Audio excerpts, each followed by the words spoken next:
Men sizlarga Toshkent shahrida joylashgan barcha hunarmandlarning ustozi bo'lgan Suzukota atab barpo etilgan Suzukota majmuasi haqida so'zlab beraman. Suzukota tug'ilganida Mustafoqul deb ism berishgan. U Ahmad Yassaviyning yagona qizining kichik o'g'li bo'lgan. Bobosi kichkina nevarasini mening azizim, Suzukim, xush kelibsiz der ekan. Shu bois uni atrofdagilar Suzuk bola deb chaqirishar ekan.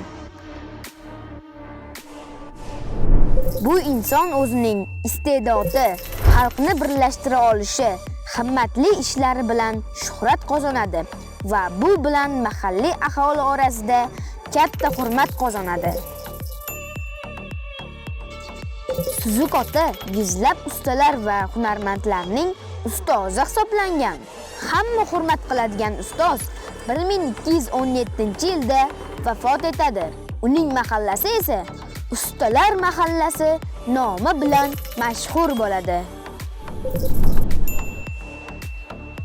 1392-yilda barpo etilgan majmua 2019-yili qayta qurildi. Maqbara va masjid qayta tiklandi. Maydoni qariyb 8 gektar bo'lgan hudud obodonlashtirildi.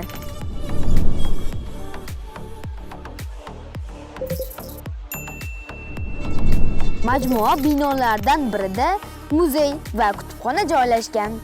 Majmuaning ikki tomoni bo'ylab hunarmandlar uchun 30 ta 2 qavatli binolar barpo etilgan. Bu esa hunarmandchilikka katta e'tiborning bir dalilidir.